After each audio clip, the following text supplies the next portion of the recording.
Here's the English translation, keeping the atmospheric, mythic tone and smooth narrative flow of the original. In Tolkien's world, orcs rarely appear as distinct individuals. More often, they are a faceless, grim tide of evil, creatures stripped of compassion, honor, and even the faintest spark of goodness. They are living darkness, endlessly hostile to all that is bright. Yet among this orcish horde were names known across all of Middle-earth. Warlords whose deeds were remembered by their enemies, whose fear lived on in legend. Today we recall the most famous orc leaders from the books and films of The Lord of the Rings and The Hobbit, Azog the Conqueror, the Defiler. Azog's name became a symbol of terror for the dwarves. After they abandoned Moria, he took command of the orcs who settled in its halls. But when the dwarves dared to reclaim their kingdom, a great battle flared at the gates of Khazad-dûm. In the books, Azog slew King Nain II, but fell to the hand of his son, Dain Ironfoot. In the films, the story differs. Azog survived the battle, continued his hunt for the dwarves, and faced Thorin in the Battle of the Five Armies, where he met his end, Lurtz. Lurtz is a child of cinema. He never appeared in the books, but Peter Jackson introduced him as the first Uruk-hai bred by Saruman. Powerful and merciless, he led the hunt for the Fellowship of the Ring. It was from his bow that the fatal arrows pierced Boromir's chest. Lurtz met his own fate in battle with Aragorn, yet his image remains the enduring symbol of Uruk-hai strength on screen. Ugluk and Mauhur. Unlike Lurtz, these names come straight from the books. Ugluk was a harsh Uruk-hai commander who despised the orcs of Mordor and Moria. Mauhur was his loyal second-in-command. By Saruman's orders, they captured Merry and Pippin and tried to bring them to Isengard.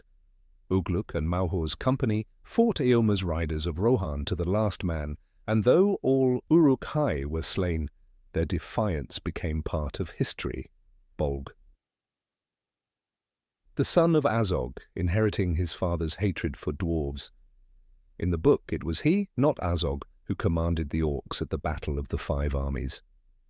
His guard of massive, battle-hardened warriors broke through the dwarven ranks, killing Fili and Kylie and mortally wounding Thorin. But in the heat of battle, Beorn, in the form of a gigantic bear, stormed the field, scattering the guard and crushing Bolg with a single blow. Gothmog. His origins remain a mystery. Was he an orc or a man? Tolkien does not specify, but in Jackson's film he appears as a deformed, yet cunning orc. When the Witch King fell in the Battle of the Pelennor Fields, it was Gothmog who took command of Sauron's army, but victory slipped away. Aragorn, Legolas and Gimli crushed the host, and Gothmog fell with it, the great goblin. In The Hobbit we meet this towering leader among his kind.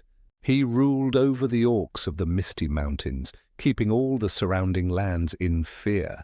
When Thorin's company fell into his clutches, the great goblin was ready to decide their fate, but Gandalf intervened, ending the giant with a single sword stroke, Golfimbul. A little-known name, but with an intriguing story. Golfimbul, the orc chieftain of Mount Gram, once led his army straight into the Shire. The Rangers of the North were unable to stop the invasion in time, and the hobbits had to defend their homeland themselves. The orcs were defeated, and Golfimbul himself was slain by Bandobras Took, the legendary ancestor of Pippin. Boldoc, a warlord from the distant First Age, servant of Melkor himself. Boldoc led the assault on Doriath, seeking to seize the fair Luthien. His name is rarely mentioned, yet it serves as a reminder that the history of the orcs began long before the War of the Ring.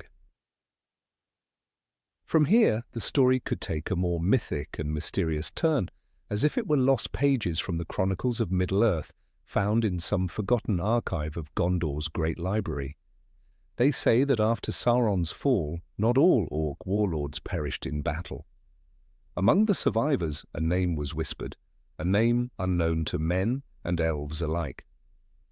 He was called Morgoth, and no one could say where he had come from. Some claimed he was the last of Melkor's personal guard, others that he was born in the dark mines far to the east, beyond the edges of any map.